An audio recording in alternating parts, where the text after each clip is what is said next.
ask for a show of hands. How many of you in the audience have ever worked with legacy code? And who is maybe currently working with legacy code? Yeah, because pretty much most code is legacy code. And different people have different definitions of legacy code, but I thought it might be interesting to kind of put a definition on it, because people say legacy code a lot and talk about legacy code a lot, but what exactly does that mean? To me, it seems like legacy code is just kind of a euphemism for bad code or code we don't like. And what does that mean? Like when people say bad code, what do they mean by bad code?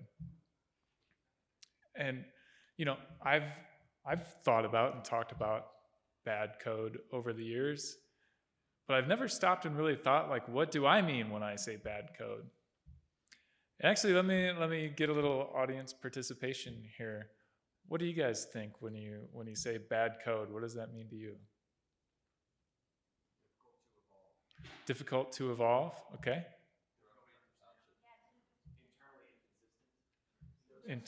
Okay. No test coverage.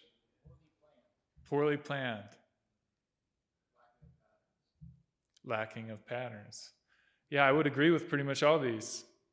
And if I had to boil all these things down to just like a concise definition, I'd say bad code is code that's risky or time-consuming to change. And what I mean by that, if we kind of unpack that a little bit, if you have a piece of legacy code, it's not always clear when you make a change in a legacy project what the effects of that are going to be. You might make a change and have the intended consequence happen, but then there also might be unintended consequences that happen too, and those unintended consequences might be bad. And that's a risk. I'm sure I'm not the only person who's like made a commit and a deployment, and I've been like sweating as it deploys because I'm not sure what's going to happen. So that's a risk. So that's bad. And then time consuming if you have a piece of code that's difficult to understand. This is another thing that I'm sure I'm not the only one who's experienced. You like stare at a block of code for like 20 minutes and you're trying to piece together like, okay, this variable is called Q, this other variable is called I. What do these things really mean? And what does this actually do? And you have to spend a really long time trying to figure out what the code does. When really it might do something really simple. The code is just really convoluted. And so it's more time consuming than necessary to work with. So that to me is bad code, which is about the same thing as legacy code. Although legacy code might have a couple extra characteristics like the original maintainers aren't around anymore and that kind of stuff. Here's the catch-22 with legacy code. You can't change the code before you understand it, but you can't understand the code before you change it. So what do? It's a little bit of a circular problem. Luckily, this catch-22 is kind of an illusion. There are ways that you can get past it. And we'll talk about that. So the question that I want to answer in this talk is how can we make bad code better without blowing up the world or taking forever?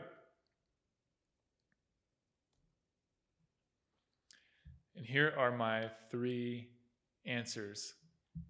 And it's entirely likely that you're looking at these 3 points: work in tiny steps, keep everything working all the time, and add tests. And these things might seem obvious. And I hope they're obvious. But in my experience, working with a lot of different programmers, a lot of programmers code as if either they don't know about these ideas or they've forgotten. So even though these things might seem obvious to a lot of people, I think these are things that need to be heard by a lot of programmers, because a lot of programmers don't do these things a lot of the time. Before I dive in a little bit about me, most of the stuff was actually covered in the intro, but I'll repeat it again.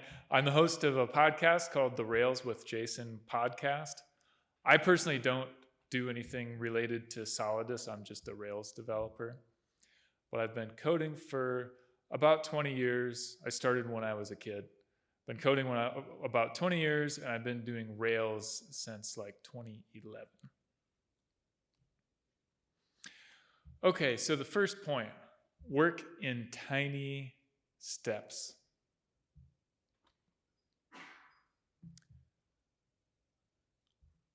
I teach this class in Detroit each year, or at least I did for 3 years in a row. And I would notice something my students would often do. And these students are relatively new programmers. They're people who recently graduated with computer science degrees. But I'll see my students making really big sets of changes at a time without doing any kinds of tests in between. And by tests, I mean either an automated test or just manually checking something in the browser.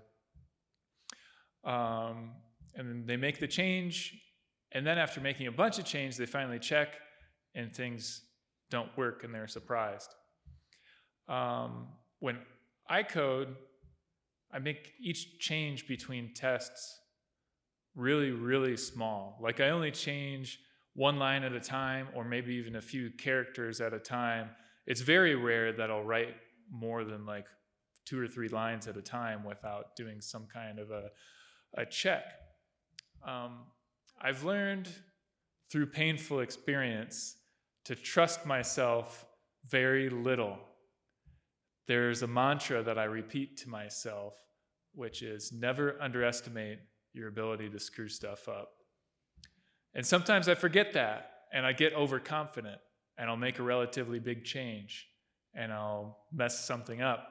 And then I'll remember, oh yeah, I should never underestimate my ability to screw stuff up. And this, after 20 years of programming, I still forget this and need to be constantly reminded.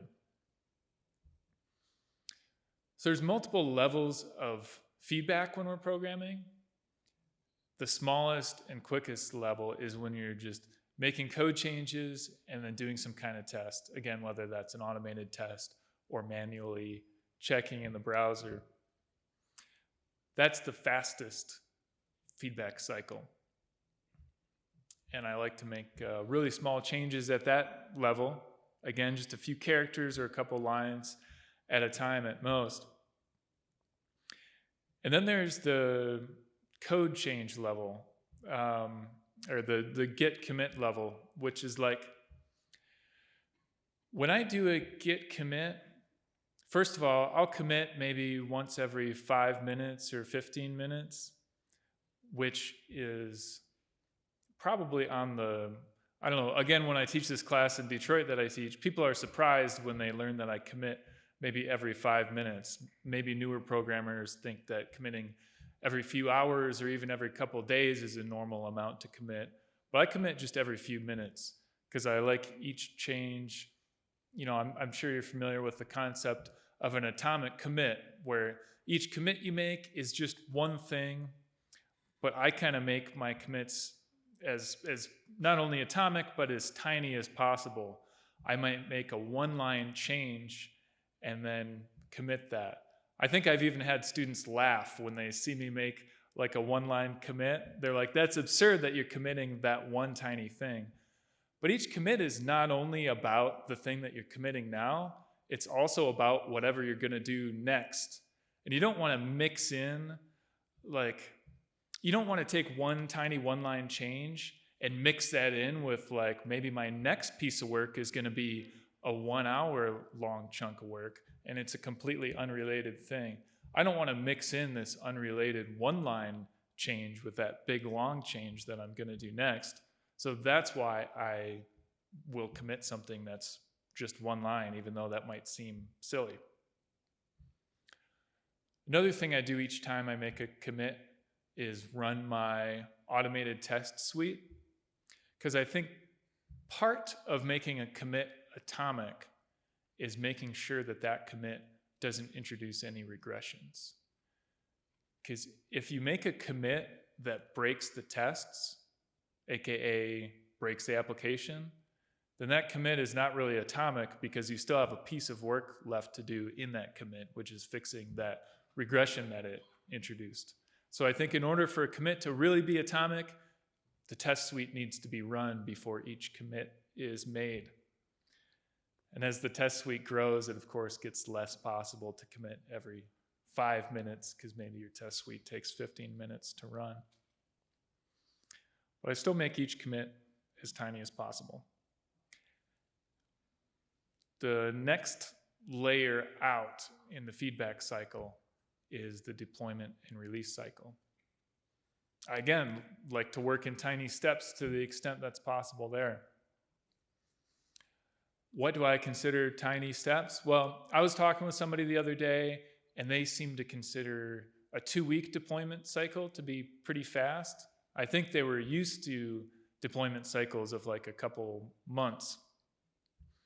Because often the thing that happens is deployments happen every couple months, and when the code is deployed, bad things happen. And so leadership says, well, when we deploy, bad things happen, so let's deploy less frequently so bad things happen less. But actually that doesn't make fewer bad things happen. That just makes it so when the bad things happen, they happen all at once. So it's better I like to, I've worked at places where we deploy several times a day. And I like that because every commit we do is super tiny. And so if my deployment only contains a single feature, and it's a pretty small feature, and then we develop a mysterious bug in production, well, now in our mystery solving exercise where we have to try to find where the bug was introduced, we have a really small delta that we have to search within. It's like, well, everything was working an hour ago, and we deployed this 10-line change. Now things don't work. It's probably in that 10-line change. Let's check there first. Makes things a lot easier. And also just the fact that, like, if you deploy every 2 weeks, it's pretty hard to remember everything you did 2 weeks ago. And so if you deploy every day, those things are more fresh in your mind. And if something goes wrong, it's easier to track that down because it's fresher in your memory.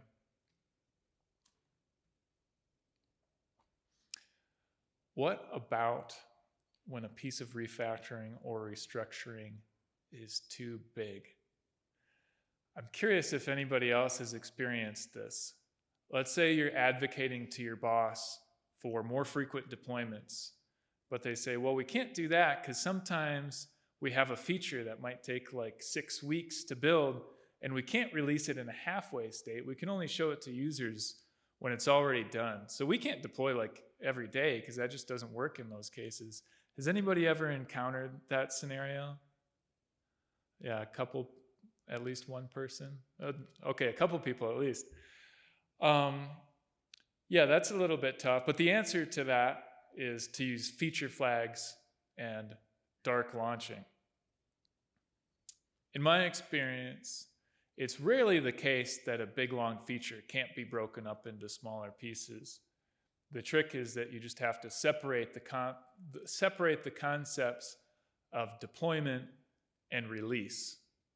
So what I mean by that is when you deploy, you're just changing the code that's on the production server.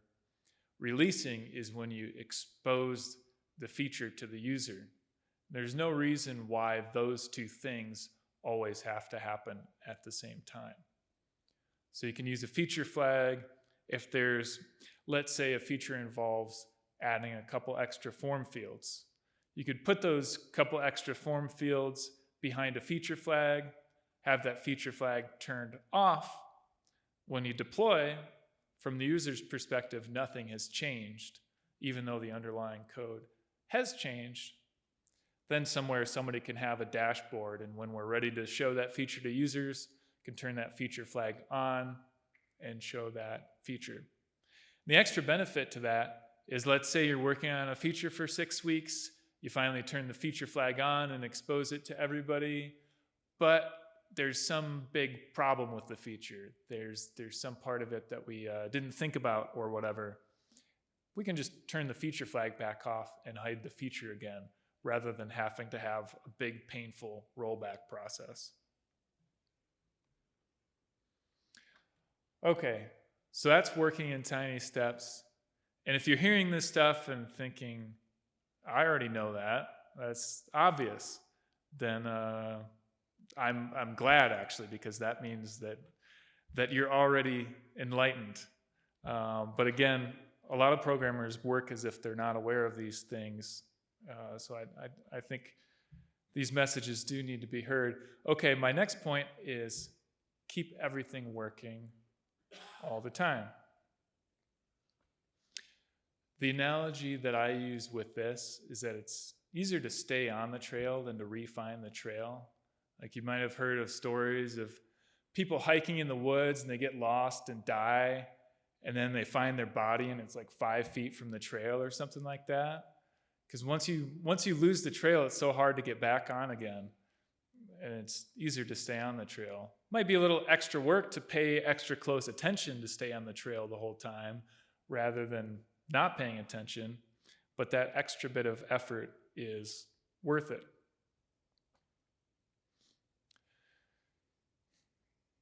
So again, I've worked with programmers who I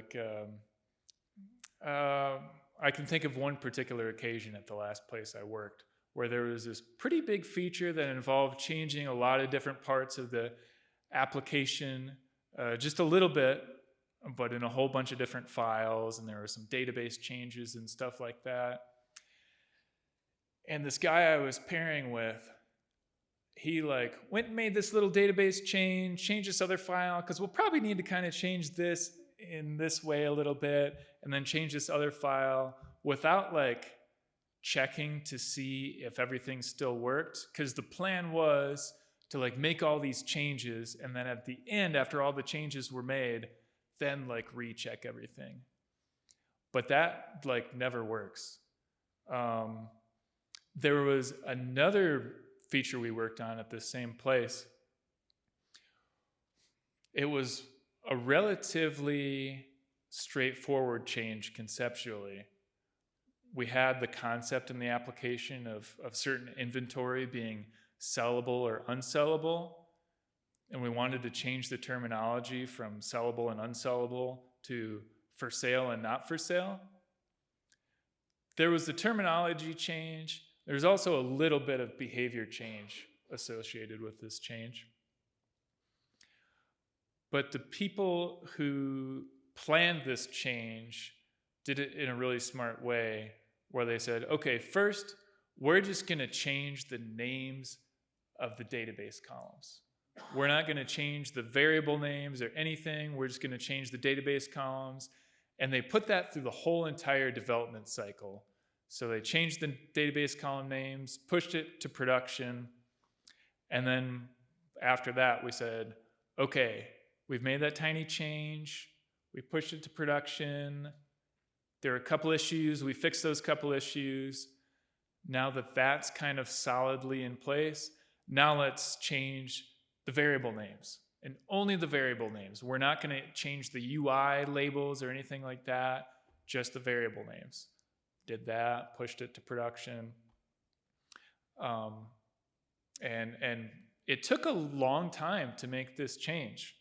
Part of it was the app was just really big, and so even something as simple as changing a name somewhere took a long time. But there's layers of the application, the database, the Ruby code, the JavaScript, there was an iOS app, there were a lot of coordinated changes that needed to happen. So it took much longer to implement this change than it theoretically would have taken if we just did it all at once and deployed it all at once.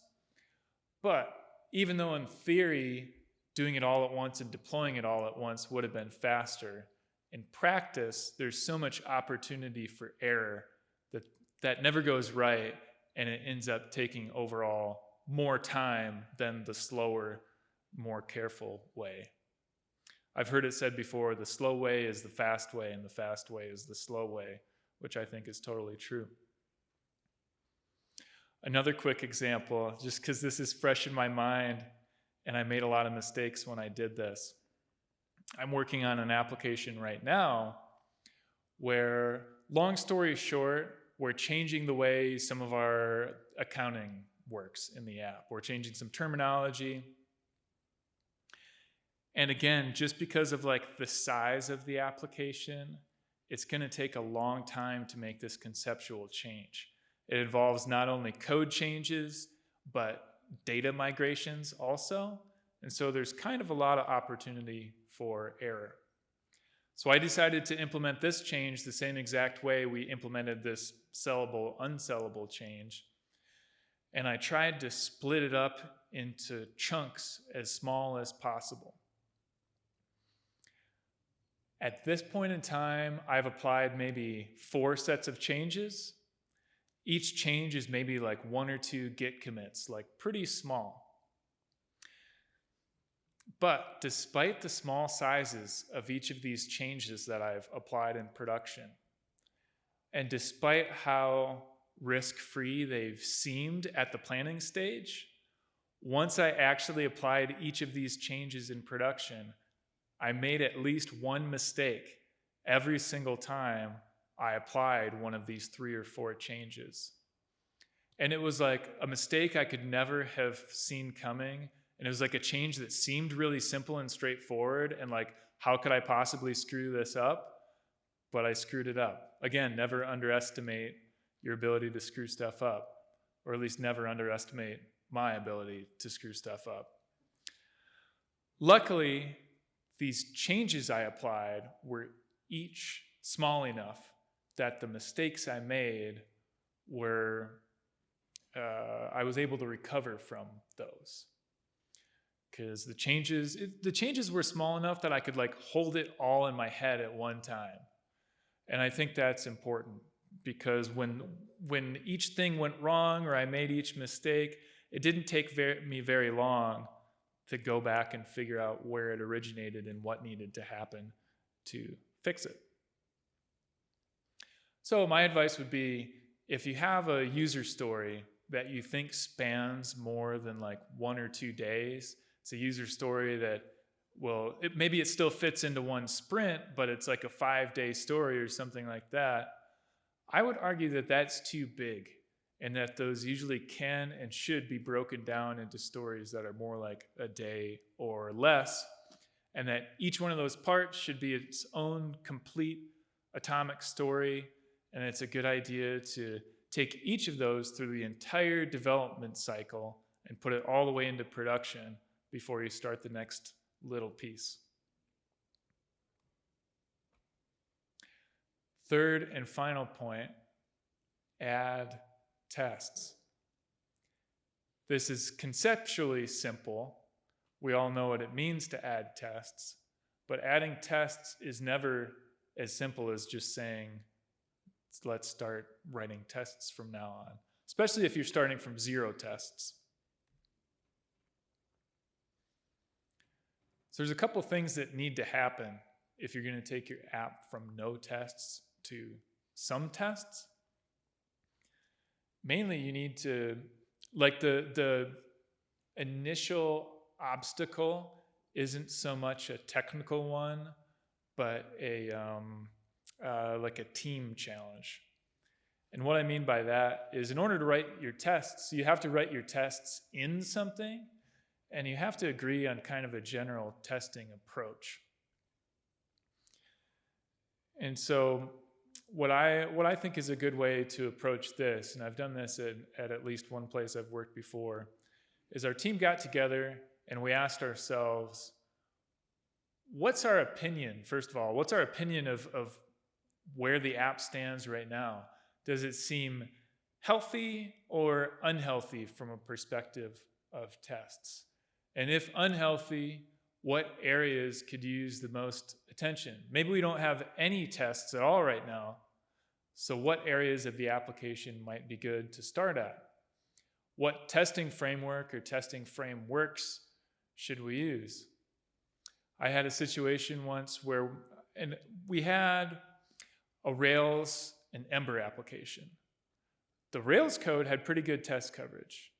The Ember code had effectively no test coverage. We had a meeting with the engineering team and engineering leadership, and we all agreed, this is bad. We need some tests on the Ember application. Everybody was 100% on board. We decided from now on, every PR for the Ember application has to have some tests. Fast forward like 6 months, and what we had was like 2 different test suites for the Ember application, neither of which like ever got run consistently. And like there were some people on the team who like didn't even know one of the test suites existed, because we never got together as a team and said, these are the tools we're going to use and this is the approach we're going to take. So even though it's like a good and necessary first step to come to the agreement that we're going to add some tests, that's not enough. You have to also come to an agreement on what exactly your approach is going to be.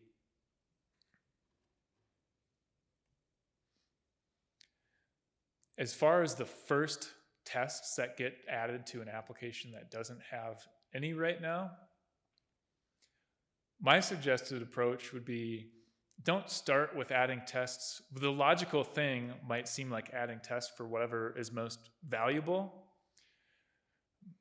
The example I've used in the past is like, maybe you have a checkout page where all the commercial activity happens. That's like the most crucial point. Or you have a contact page, and it doesn't even matter hardly if the contact page breaks, because there's very little actual economic activity there. But those most valuable tests are also often the most involved tests to write. You have to have a lot of setup work. I mean, if you just imagine for a second writing a test for a checkout page, you might have to have products, orders, customers, all this data that needs to be in place before you can write this test. That's kind of hard, and that's kind of a daunting task for your first test. You might not have much infrastructure to support that. So I would say write the test for the checkout page first, because then that forces you to pick your tools and infrastructure and approach and all that stuff. The actual test you write is trivial. It might not really add any meaningful value to your application, but it establishes a beachhead for you, and then you can add a test that's a little bit more valuable, a little bit more complicated, and work your way up over time to those more valuable tests. Okay, my last 2 points on adding tests. There's a couple of certain techniques that I like to use for adding tests to code that's hard to add tests to. These are both from the book Working Effectively with Legacy Code by Michael Feathers. And would anybody happen to be familiar with these 2 techniques, characterization testing and sprout class and sprout method? So these are really handy.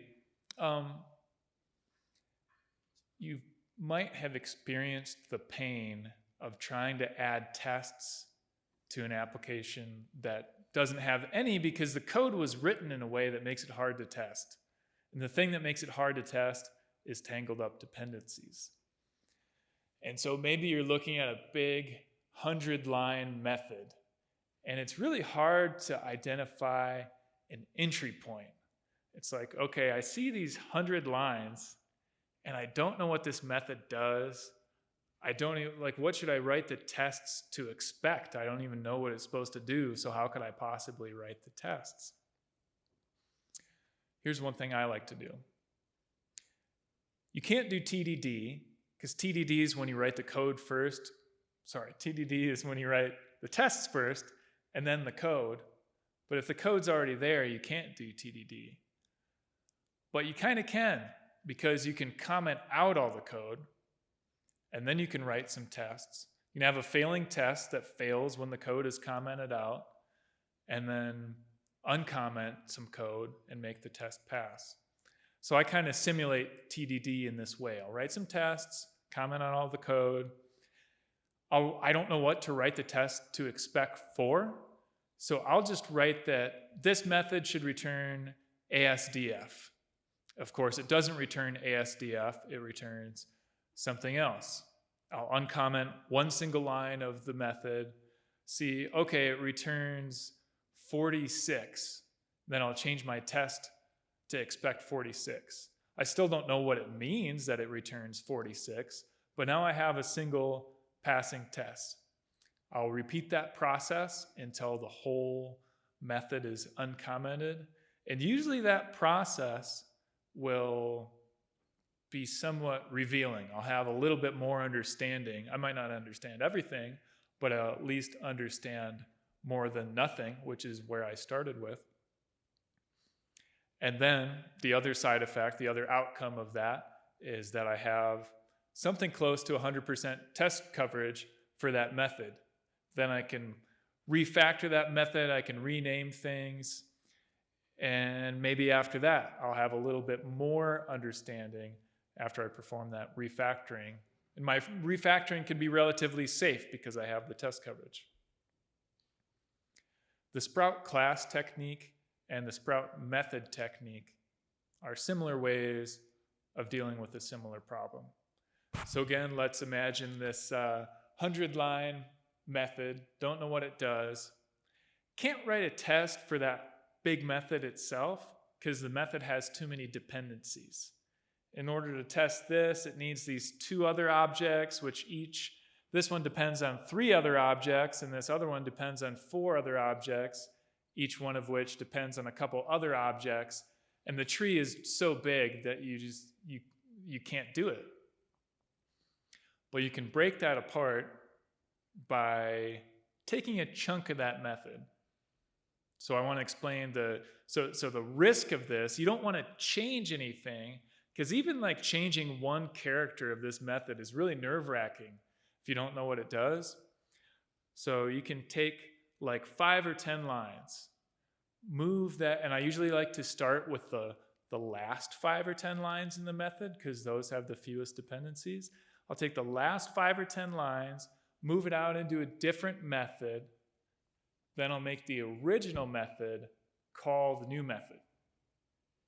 That way I've broken it apart, but I still have almost the exact same code. So that change was really low risk.